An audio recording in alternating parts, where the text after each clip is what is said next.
আরণ্যকাণ্ড। গোদাবরী তীরে মনোরম পঞ্চবটী বন।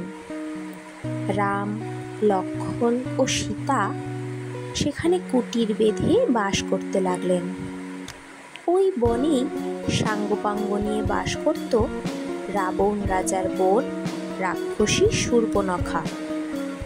একদিন শূর্পণখা সুন্দরী মেয়ের রূপ ধরে এসে রামকে বলল, আমায় বিয়ে করো।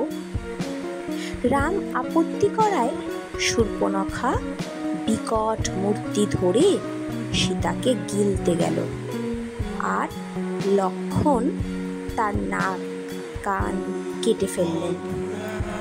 শূর্পণখা চেঁচাতে চেঁচাতে পালিয়ে গিয়ে তার দুই সঙ্গী খর ও দূষণকে বলল, তোমরা থাকতে আমার এই অপমান। তখন খর ও দূষণ দলবল সঙ্গে নিয়ে মার মার শব্দে রাম লক্ষ্মণকে আক্রমণ করল। রাম ভীষণ যুদ্ধ করে তাদের মেরে ফেললেন। বেগতিক দেখে নাক কান কাটা শূর্পণখা লঙ্কায় গিয়ে তার দাদা রাবণের কাছে কেঁদে কেটে পড়ল। রাবণ তার দুর্দশার কথা শুনে বলল, কেঁদো না শিগগিরই, এর বিহিত করছি।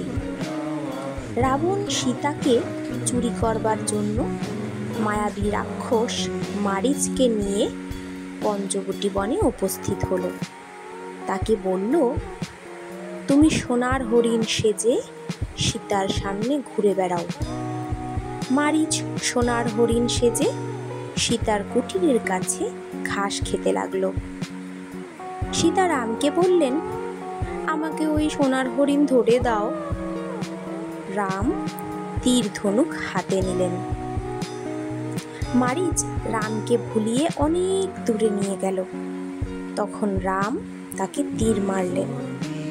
মরবার সময় মায়াবী মারীচ অবিকল রামের স্বর নকল করে চিৎকার করে উঠল, লক্ষ্মণ, লক্ষ্মণ, আমাকে বাঁচাও।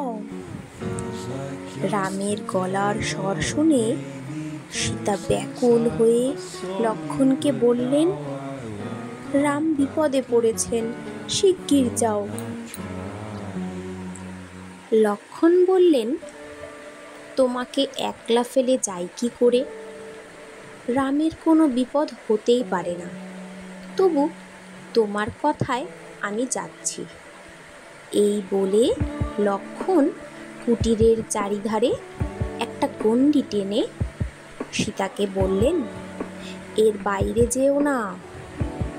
লক্ষ্মণ চলে যেতেই রাবণ সাধুর বেশ ধরে ভিক্ষার জন্যে সীতার কুটিরের সামনে এসে দাঁড়াল।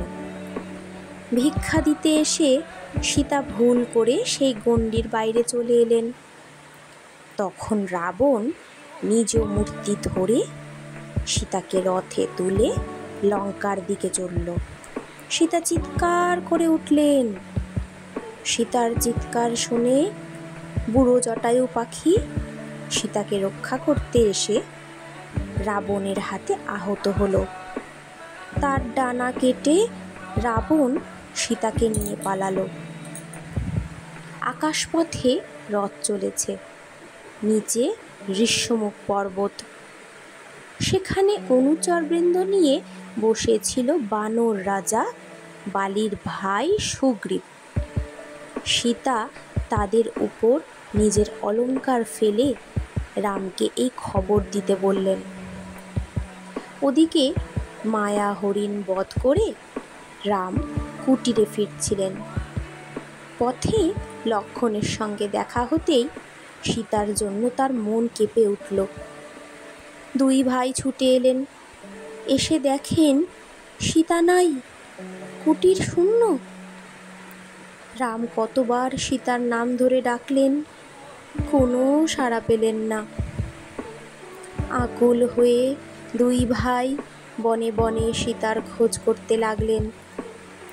পরে আহত জটায়ুর কাছে খবর পেয়ে তারা চললেন ঋষ্যমুখ পর্বতের দিকে। এই ভিডিওটি তোমাদের যদি ভালো লাগে তাহলে অবশ্যই লাইক, কমেন্ট ও শেয়ার করে আমাদের পাশে থেকো। টাটা।